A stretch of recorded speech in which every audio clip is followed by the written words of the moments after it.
आज माझ्या हातून ना अशी काही चूक घडली ना की खरंच माझ्या जीवाला इतकं लागलं ना की माझं मन मला सारखं खात होतं त्या गोष्टीसाठी. आता काय ते समजेलच तुम्हाला व्लॉगमध्ये. Welcome back to my channel. तर काल तुम्ही इथपर्यंत आपला व्लॉग बघितला होता आणि मी तुम्हाला म्हणलं होतं की माझी खूप जास्त धावपळ सुरू आहे. कशासाठी तर त्या आजच्या व्लॉगमध्ये समजेल. तर इथं बघा आता फिल्टर काढायचं 2 दिवसासाठी आम्हाला पाणी पुरेल म्हणजे घरात वापरण्यासाठी, लेबरला, कलरवाले जे पेंटर आहेत त्यांना आणि फरशीवाले लोक सगळ्यांना पुरेल असं एवढं मला इथं पाणी भरून ठेवायचं होतं. तर आधी भांडी घासून काढली आणि इथं टाईल दिसते का आपली पाठीमागं बघा, पिंपाच्या मागं त्याला अशी रेश पडली. म्हणजे आपल्या घराचं बांधकाम करून जवळजवळ 15 वर्ष झालेत आणि किचनची जी मागची टाईल आहे ना अशी पूर्णपणे चिरली होती. त्याच्यामुळे ती मागची टाईल बदलायची, बाहेर प्लस आपल्या कट्ट्याला फरशी बसवून घ्यायची होती. तर ते लोक पण आले होते आणि वरती आपले हे पेंटर लोक पण आले होते.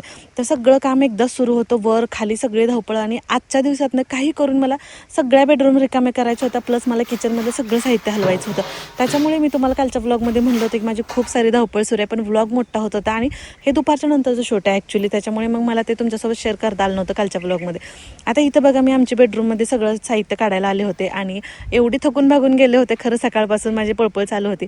पण जसं की हा लग्नातला आमच्या दोघांचा फोटो फ्रेम पाहिली आणि मला खरंच एकदम छान वाटलं, माझा मूड चेंज झाला लगेच. आणि इथं बघा खालचा जी माझी मोठी फ्रेम दिसते फोटो तुम्हाला, तर हा आजच्या वेळी प्रेग्नेन्सीमधला फोटो होता. तर ते थोडंसं बघितलं आणि इथं बघा आता रूम सगळी पूर्ण रिकामी केलेली. आता बेड वगैरे थोडंसं हलवायचं होतं, ते आता काम आहो करतीलच. आता इथं जिन्यात वगैरे सगळा पसाला. आता मला वाटतं हे 5-6 दिवस नाही असेच जाणार आहेत आपले. तर इथं बाहेर बघा हे फरशी बसवणारे लोक आहेत, तर हे यांचं बाहेरचं काम सुरू आहे. इथं मामा त्यांचं बघत होते आणि अहो त्यांना लाईटची सगळी अरेंजमेंट करून देत होते. त्याच्यानंतर मग इथं माझी पिंप भरून घ्यायची राहिली होती, फिल्टरमधलं पाणी संपलं होतं. तर मग बऱ्यापैकी तोपर्यंत कट्ट्यावरचं सगळं साहित्य काढलं आणि असं काहीसं सगळं मांडून ठेवलं होतं. डायनिंग टेबल खाली शेगडी वगैरे ठेवली होती. बघेल तिकडं पसारा. आता असंही घर कधी तर तुम्हाला बघायला भेटायला पाहिजे, हो की नाही. तर मग इथलं सगळं झालं होतं आवरून. मामांची रूम वगैरे पण सगळी मी रिकामी करून घेतली होती. आता हॉलच तेवढा राहिला होता, पण हॉलचं काम उद्याच्याला होईल म्हणून हॉल थोडा पेंडिंगला पाठीमागे ठेवला होता. आता इकडं ना किचनमध्ये बघा, तर ते ड्रिल मशीन त्यांनी लावली होती आणि ते बघत होते फरशी निघते का. आणि आहोनी पण चेक केलं, कट्ट्यावरती सगळं ते तुकडे वगैरे फरशीचे पडतील म्हणून सगळी अशी ठिकी वगैरे अंतरून घेतली होती. आणि तोपर्यंत इकडं मग माझं ना गेस्ट रूममध्ये सगळा पसारा आवरायचा चालू होतं, सगळं काढायला लागले होते इथं मी. कसं वाटते पसारा?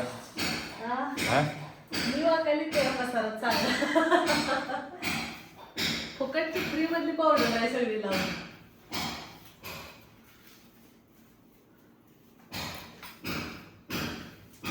मशीन मध्ये झालं साफ केलं नव्हतं ना, आता त्या निमित्तानं मशीनचं निघालं सगळं.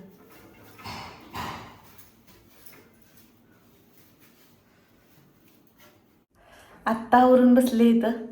मला वाटतं सकाळी मी 5 वाजता उठले आणि तेव्हापासून कंटिन्युअसली काम चालू होतं.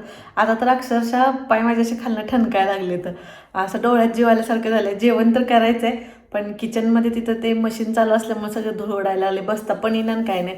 आत्ता पाण्याची बॉटल घेऊन येऊन बसली इथं. थोडा वेळ गेला, जेवण वगैरे केलं. तोपर्यंत आस्था स्कूलमधून आली होती. गरम भरपूर होत होतं, त्याच्यामुळे ना रोज आले की स्कूलमधून आंघोळ करते. आज पण तिने आंघोळ करून तिचं इकडं नट्टापट्टा सुरू होता. पावडर जास्त झालती, म्हणली मम्मा मी खारा शेंगदाणा दिसते का. नाही म्हणलं. अशी कायशी तिची स्माईल होती छान अशी. आणि इकडे बघा गेस्ट रूममधला हा असा काही पसारा होता. आता काढायचं तेवढंच टेन्शन आणि मला परत ठेवायचं तेवढं टेन्शन होतं.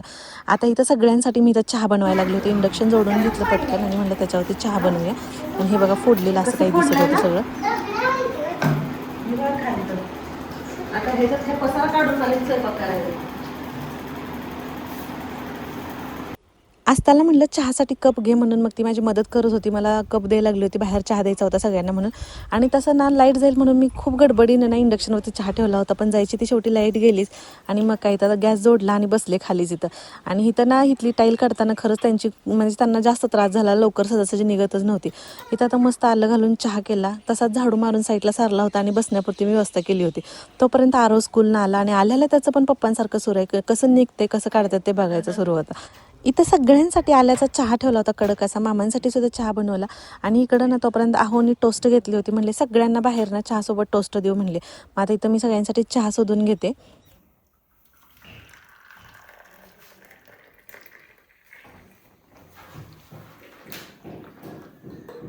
आज आम्ही सुद्धा चहा घेतला कारण खूप थकायला झालं होतं. आरवला म्हटलं देवाला दिवा अगरबत्ती कर, तर तो इथं अगरबत्ती लावत होता. दिवा काय आपला मंदिरातला 24 तास चालूच असतो.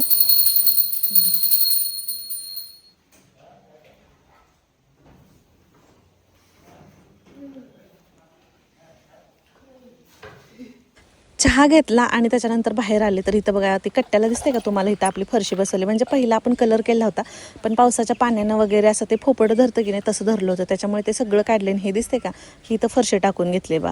आता परत सगळं काम झाल्यानंतर मी तुम्हाला दाखवेनच. पण इकडं माझं आहोंकडे काम होतं, मला मामानी पाठवलं होतं म्हणून मी आले होते इथं आणि ह्यांचा फोन चालू होता म्हणून मी इथंच थांबले जरा वेळ. आणि हो तुम्हाला मला सांगायचं विसरलं की सध्या खूप जास्त दगदग आणि धावपळ सुरू असल्यामुळे मला ना सगळ्यांच्या कमेंटला रिप्लाय करायचं होत नाही, त्याच्यामुळे थोडंसं तुम्ही मला समजून घ्या. आणि मी ट्राय करते की सगळ्यांना रिप्लाय करायचा, पण सध्या मला जमत नाही आहे. आणि थोडे आपले प्रमोशनचे शूट पण आहेत, त्याच्या स्क्रिप्ट वगैरे द्यायच्यात, मला कशालाच हात लागत नाही आहे सध्या. त्याच्यामुळे ना थोडंसं तुम्ही पण समजून घ्याल अशी मी आशा करते. आता इथं मामांचं जेवण सुरू होतं म्हणून मी इथं भाकरी बनवायला घेतली होती.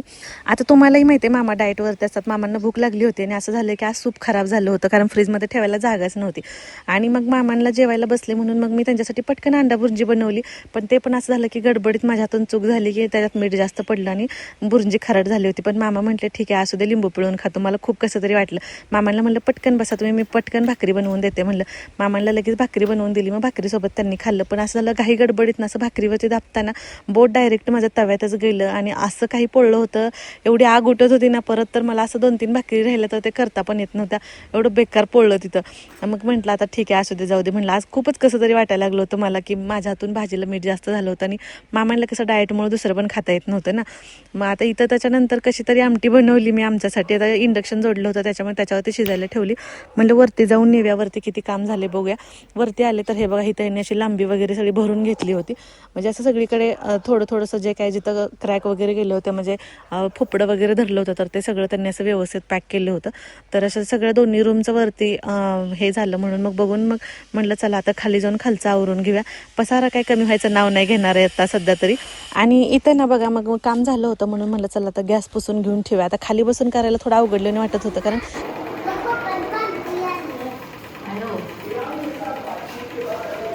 आता जेवायचं पाणीपुरी खायची, पाणीपुरी खायची.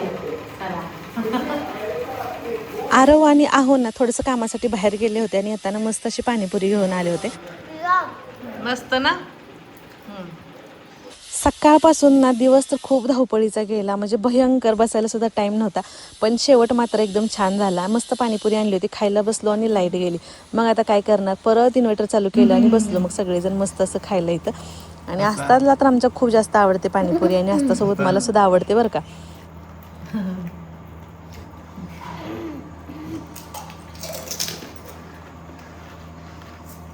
इथं मग सगळ्यांनी बसून मस्त अशी पाणीपुरी खाऊन घेतली बघा. आणि आता जेवण करायचं होतं पण पाणीपुरी खाल्ल्यानंतर भाकरी आणि आमटी काय खाऊ वाटणार आहे का. पण काय करायचं म्हणलं, रात्री भूक लागेल म्हणून परत थोडीशी खाऊन घेऊया म्हणून आहो आणि मी बसलो होतो. मुलांनी तर काय जेवण केलं होतं अगोदरच. त्याच्यानंतर इथं मग माझी कामं सुरू होती. आरोला झोप लागली होती, झोपायला चाल म्हणत होता. इथं घड्याळात वाजले होते 11. माझं काम काय संपलं नव्हतं ना. मला कोथिंबीर आणि शेपूची भाजी नीट करून ठेवायची होती कारण कोथिंबीर कालच मामा बाजारातून घेऊन आले होते आणि एका पेंडीमध्ये अशी थोडीशी ना ती खराब व्हायला लागली होती. म्हणून म्हणलं आज अगोदर ती नीट करून ठेवूया. कुकूचा खाऊ वगैरे टाकून बाहेरनं सगळी कामावरून मग आले होते. आता इथं माझा बराच टाईम गेला. असा काही माझा आजचा दिवस होता खूप धावपळीचा. तर कसा वाटला तुम्हाला आजचा व्लॉग नक्की कमेंट करून सांगा. व्हिडिओ आवडला तर लाईक करा, शेअर करा. यूट्यूबला पाहत असाल तर सबस्क्राईब करा, फेसबुक पेजला फॉलो करा. बाय.